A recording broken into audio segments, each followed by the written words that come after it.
قبیلے والوں کو پتا چلا حنظلہ حضور سے دعائیں برکت کروا کے آئے ہیں. اب اس قبیلے میں کوئی بیمار ہو جاتا، لوگ مریض کو لے کے آ جاتے حضرت حنظلہ کے گھر اور کہتے تم جو رسول اللہ سے دعائیں برکت لے کے آئے ہو ہمیں بھی اس میں سے حصہ دو. امام بخاری نے تاریخ الکبیر میں یہ روایت نقل کی. لوگ کہتے ہیں حنظلہ تم جو دعائیں برکت لے کے آئے ہو ہمیں اس میں سے حصہ دو. جناب حنظلہ کیا جواب دیتے؟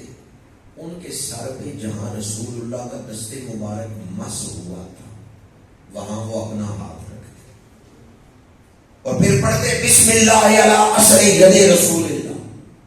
جہاں حضور کا ہاتھ مبارک ٹچ ہوا تھا وہاں حنظلہ اپنا ہاتھ پھیرتے، پھر مریض کے بدن پہ ہاتھ پھیرتے بسم اللہ علی اثر ید رسول اللہ اور دعا مانگتے پروردگار اپنے نبی کے ہاتھ کی برکتیں ظاہر کر دے.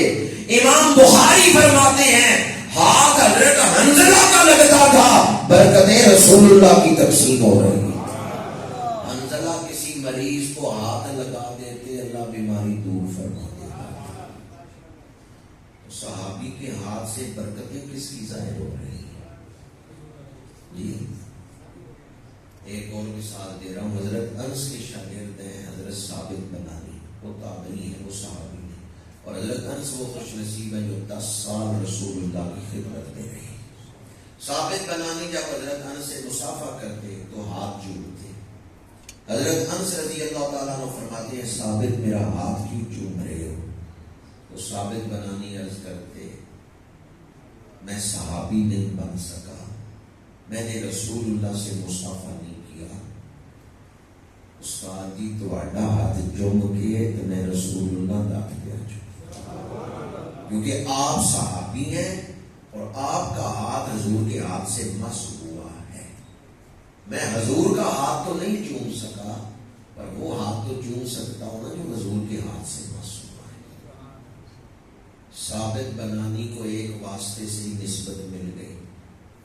آج جب ہم کسی سلسلے میں بیعت ہوتے ہیں، نقشبندی، قادری، چشتی، سہروردی، کسی مرشد کامل مرد کامل کے ہاتھ میں ہاتھ دیتے ہیں تو ہمیں 34 35 36 واسطوں سے حضور کے ہاتھ کی نسبت مل جاتی ہے.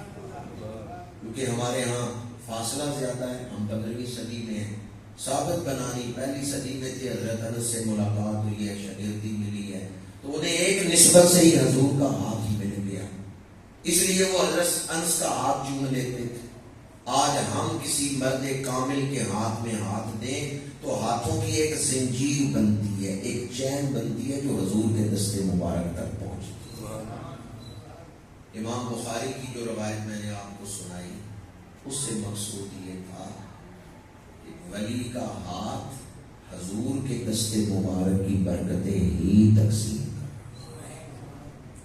جب ہم کسی مرد کامل کے ہاتھ میں ہاتھ دیتے ہیں تو برکتیں بارکت. ولی کے پاس جو کچھ ہے وہ نبوت کی عطا ہے. ولایت قرب نبوت کا نام ہے.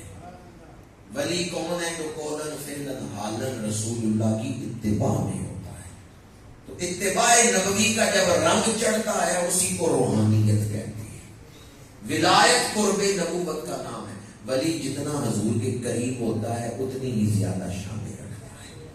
اس لیے اللہ کریم نے اس آیت میں پہلے توحید، پھر رسالت، پھر ولیوں کی شان بیان کی. وَلِلَّهِ الْعِزَّةُ وَلِرَسُولِهِ وَلِلْمُؤْمِنِينَ. اللہ عزتوں والا، رسول عزتوں والے. تو جو ان کا بن گیا، جو ان کا ہو گیا وہ مومن بھی عزت والا. قرآن نے کہا مومنین عزت والے ہیں. بالعموم اس آیت میں قیامت تک آنے والا ہر صحیح العقیدہ مومن شامل ہے. لیکن جب یہ آیت نازل ہوئی اس وقت مومن کون تھے؟ پہلا مصداق کون ہے اس آیت کا؟ جی